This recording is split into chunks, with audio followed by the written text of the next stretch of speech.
Once upon a time, in a peaceful mountain village nestled between green hills and whispering trees, there lived a young boy named Eli. Eli was 12 years old, full of curiosity, mischief, and more energy than the sun could shine in a day. His eyes sparkled like dew on early morning grass, and his laughter echoed through the village like a joyful song. But Eli had one small problem. He got bored very, very quickly. His family had been shepherds for generations. Every morning, Eli's father would hand him a warm loaf of bread, a water jug, and a wooden flute, and say, "Up the hill, son. Watch the sheep. Keep them safe." And every morning, Eli would climb the same winding trail, past the same blue flowers, the same swaying trees, until he reached the broad hilltop where his sheep would munch on wild grass and clover. But Eli didn't like the quiet. The clouds moved too slowly, the sheep were too calm, and the wind never had anything interesting to say. He wanted excitement, noise, and people running around. The only things that ever ran were the rabbits, and even they got bored of Eli waving at them. He sighed one day, lying back on the grass, arms spread wide. This is the most boring job in the world. What's the point of watching sheep that don't do anything? That's when a little spark lit up in his mind. Mischief. It twitched in his fingers and wriggled in his toes. He sat up, eyes wide with a sudden idea that felt like a lightning bolt in a storm. "I know how to make the day exciting," Eli whispered, grinning. With a wild grin and a spark of trouble in his eyes, Eli stood tall on the hill, cupped his hands around his mouth, and shouted as loud as thunder, "Wolf! Wolf! A big, hungry wolf is attacking the sheep." His voice rang through the valley, bouncing off trees, startling birds from their nests. Down below, the villagers froze. Pots clattered, doors flew open, shovels hit the ground. Within moments, a dozen strong farmers, the blacksmith, the baker, and even old Granny Maple came running up the hill with sticks, pitchforks, and frying pans raised. They were ready to fight the beast. But when they reached the Toppinting, sweating and wide-eyed, what did they find? Nothing. No wolf, no chaos. Just Eli sitting on a rock, trying to hold back laughter. His sheep chewing grass peacefully like they hadn't heard a thing. "Eli!" cried Mr. Tumber, the village carpenter, waving his hammer. "Where's the wolf?" Eli stood up, put a hand on his chest, and said, "Oh no, I must have scared it away before you got here." "What luck?" Some villagers blinked. Some looked confused. Some started murmuring among themselves. But most gave him the benefit of the doubt. After all, wolves were real, and better safe than sorry. Only Granny Maple squinted at Eli with her old, wise eyes and muttered, Boys who laugh too loud usually hide a trick behind their teeth." As the villagers turned and walked back to their homes, Eli couldn't help but giggle. "As amazing," he whispered. "Maybe tomorrow will be even better." The next day, Eli woke up earlier than usual, excited as a squirrel on a trampoline. He packed his bread and water, grabbed his flute, and rushed up the hill with his sheep trotting behind him. But it wasn't the sheep he was thinking about, it was the faces of the villagers when they came running. The shock, the noise, the fuss, it had made his boring day burst with fun. By noon, when the sun was playing hide-and-seek behind fluffy clouds, Eli was ready. He jumped to his feet and shouted even louder than before, "Wolf! Wolf! It's back! This time it's bigger and furrier." The village stirred like a kicked ant nest. Tools clattered, feet pounded the earth. And once again, a wave of worried villagers came charging up the hill. They were quicker this time, angrier, but still hopeful they could help. When they arrived, they found again no wolf, not even a shadow of one. The sheep were calm, Eli was grinning, and the only danger was a butterfly that landed on a lamb's nose. "You're joking again?" barked the baker, flour still on his face. "You mean to say there was no wolf at all?" Eli shrugged and gave his best innocent face. "I swear I saw something gray. Maybe it was just a rock, or a bush, or a cloud, shaped like a wolf." A few villagers groaned. The blacksmith shook his head. "You can't cry wolf just because you're bored, boy. It was a mistake," Eli said with a sly smirk.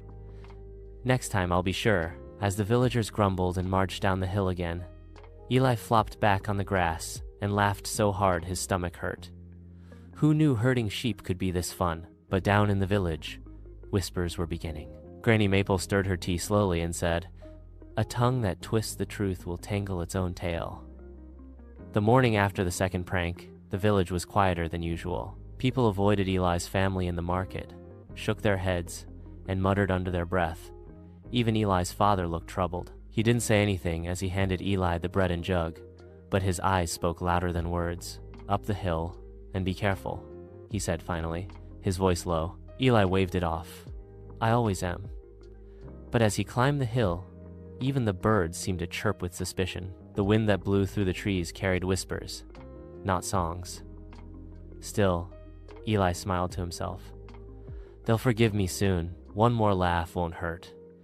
By afternoon, he lay on his stomach watching ants carry crumbs and butterflies dance over clovers. The quiet settled in again, heavy like a blanket. His fingers tapped the grass impatiently. His flute sat untouched. His mind buzzed with temptation. "I could do it just once more," he whispered. "Just one more little cry for fun." He stood up and cupped his hands, but something stopped him. A flicker of doubt. He remembered Granny Maple's stare. He remembered the blacksmith's warning. Even his father's silence this morning tugged at his chest like a stone in a pocket. But boredom is a tricky creature. It doesn't whisper, it shouts. And Eli, being young and full of mischief, let it win. "Wolf! Wolf! 3 of them this time! Help!" This time, fewer villagers came. Only the baker, the carpenter, and 2 young men ran up the hill, their faces tired, their legs slower. And when they saw nothing again, they didn't even speak. They just stared at Eli, silent. The baker shook his head and turned away. The carpenter muttered, "You're making fools of us." Eli tried to joke. "Maybe next time it'll be real." But they didn't laugh, and Eli felt a chill crawl up his back that the sun couldn't warm. The next morning, the sky wore a strange gray coat. The wind was quiet, but heavy, as if holding its breath. Even the birds stayed hidden in their nests. Eli noticed it as soon as he reached the hilltop. The sheep huddled close together, bleating nervously. "Huh," Eli muttered, puzzled. "They're never this jittery." He tossed a pebble toward them playfully, but they didn't scatter like usual. Instead, one stared past him, ears twitching, nose to the wind. Eli turned slowly. Something moved in the woods. A flash of gray fur. A bush rustled without breeze. A low growl rumbled in the distance like thunder in a cave. His heart skipped. He stepped closer to the edge of the hill and squinted into the trees. There it was, a wolf. Real, large, and silent. Its golden eyes locked with Eli's. And behind it, a second shape. Then a third. No tricks, no illusions. Wolves. Real wolves. Hungry wolves. Eli's breath caught in his throat. His legs nearly gave way. He spun around and shouted with everything he had. "Wolf! Real wolves! Please! Someone help!" His voice tore through the wind. The sheep began to panic, running in circles. The wolves crept closer. Eli's hands trembled. He shouted again, louder than ever. "Wolf! They're attacking! Please!" But down in the village, the sound barely turned heads. People went about their day. The baker kneaded dough. The blacksmith hammered iron. Granny Maple sipped her tea with a slow, sad shake of her head. "Now the wind tells the truth," she murmured. "But no one's left to listen." Eli's throat ached from shouting. His voice cracked like dry branches. "Help! Please! They're real! They're really here!" But no one came. Not a single footstep pounded up the hill. No sticks, no pitchforks, no pans. The boy who cried wolf had cried too many times. And now his cries were just wind to the ears below. The wolves were closer now. One snapped its teeth. Another darted toward a sheep, which bolted with a terrified bleat. The flock scattered like falling leaves. Eli ran among them, waving his arms, shouting, trying to protect them. But he was just a boy, a scared, foolish boy. The largest wolf lunged at a lamb. Eli grabbed a stick and threw it with all his might. It missed, but the noise startled the wolf. It paused, growling. Eli's heart raced like a drum in his chest. "I didn't mean for this," he whispered. "It was supposed to be a game." But it wasn't a game now. The wolves circled. The sheep panicked. Eli stood in the center, small and alone. For the first time, he felt the full weight of the truth. Not the pretend truth. Not the funny truth he'd twisted like string. But the kind that doesn't go away when the laughter ends. His tricks had left him friendless. His lies had chased trust from the hilltop. And now, he was standing in the middle of the storm he had created. He looked toward the village one last time. So far away. So still. "No one's coming," he whispered. "Because they don't believe me anymore." And his heart sank like a stone into the deepest part of his chest. Just as the largest wolf lowered its head and crept closer, something inside Eli changed. Fear turned to courage and not. The kind that stands tall with pride, but the kind born in quiet desperation. He grabbed a thick branch from the ground, shouted at the top of his lungs, and charged forward. "Leave them alone!" The wolves snarled but hesitated. Maybe they had never seen such fire in a boy's eyes before. Maybe they weren't used to prey that fought back. Eli waved the branch, screaming, stomping, yelling names he didn't even know he remembered. One sheep dashed toward the woods. Another followed. The pack growled, confused, trying to decide whether to fight or flee. Then came the sound he thought he'd never hear again: footsteps. Real ones. Fast. Loud. From the woods behind him, his father burst onto the hilltop with a thick staff in hand. And behind him, the blacksmith, the carpenter, the two young men, even the baker, panting, weapons ready, eyes burning. "Get away from our boy!" his father shouted. Together they charged. The wolves, startled by the sudden fury, turned and fled into the shadows of the trees. The hill fell silent. Eli dropped the branch and collapsed to his knees, gasping. His father knelt beside him, pulling him into a tight embrace. "You're safe," he whispered. "Thank heavens." Eli couldn't stop the tears.